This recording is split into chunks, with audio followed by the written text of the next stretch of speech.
Magandang gabi bayan, pinagutos ngayon ni Mayor Alfredo Lim ang masusing investigasyon kung paanong napalitan ang mga pangalan ni Aiko Melendez at Edo Manzano sa pagbasa ng mga nanalong Best Actress at Best Actor sa awards night kagabi. Naniniwala si Mayor Lim na sinadya ang naturang pandaraya at nais niyang malaman kung sino ang may pakana. We cannot close our eyes on this anomaly because this is a swindle being perpetrated on the public, and we want to find out who are really responsible for this because Attorney Laksa reported and complained to me that the SGB people who were responsible for the tabulation of the points to find out the real winners are complaining why suddenly other persons were named when in truth and in fact they are not the real winners of this Best Actor and Best Actress category. Ang iskandalosong dayan po ay nangyari nang si Miss Mauritius, si Viveka Babaji at ang kasama nitong si Rafi Gutierrez na sinasabing kapatid ni Rupa. Masdan po ang mukha ni Gretchen Barreto sa aming ipalalabas na video nang biglang isigaw ni Miss Mauritius habang binabasa pa o habang inihanda ang sobre ang pangalang Rupa. Gayong Aiko Melendez nga daw nakalagay sa opisyal na papel ng SGB. Narito po ang report ni Christine Berzola. Ito ang nakita sa telebisyon kagabi. Dinaklarang nagsipagwagi sina Rufa Gutierrez bilang actress at Gabby Concepcion bilang best actor ayon sa manipulasyon ng maruming kamay.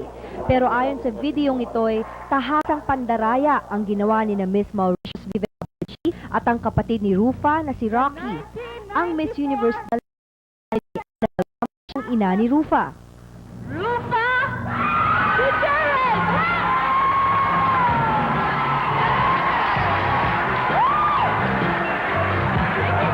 Congratulations!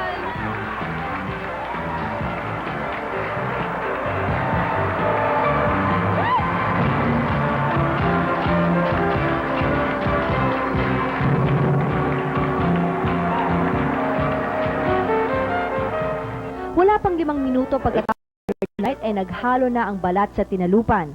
Halos pagtulakan ni Mayor Lim ang SGV representative para ihayag ang katotohanan ayon sa pinagbotohan ng Board of Jurors.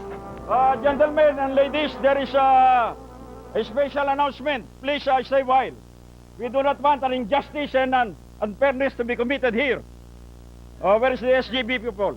Will you make the announcement? Okay, based on our official tabulation done this afternoon, the best actor should be Mr. Edo Manzano, and the best actress should be Miss Aiko Melendez.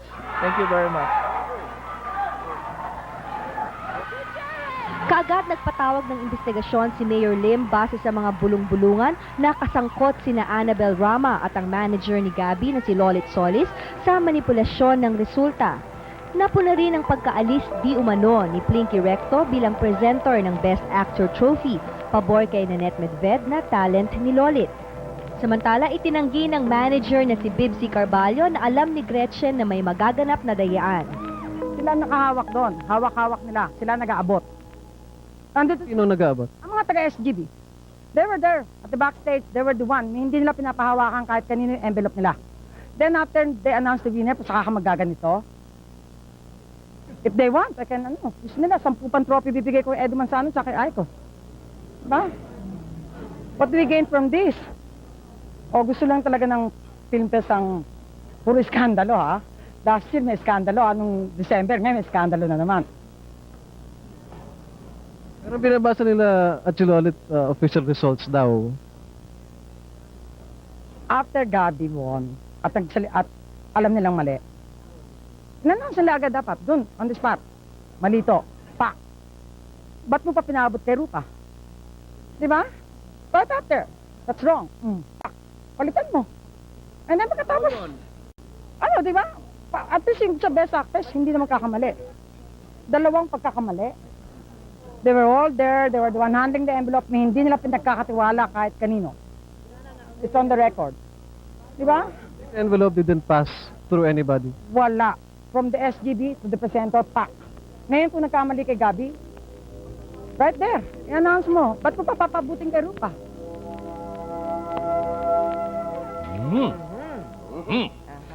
Binigyan ni Mayor Lim sina Gabby Concepcion at Rufa Gutierrez ng hanggang ngayong alas 6 ng gabi para isauli ang tropeo na kinuha nila noong awards night kagabi. Si Gabby yata ay nasa Batangas.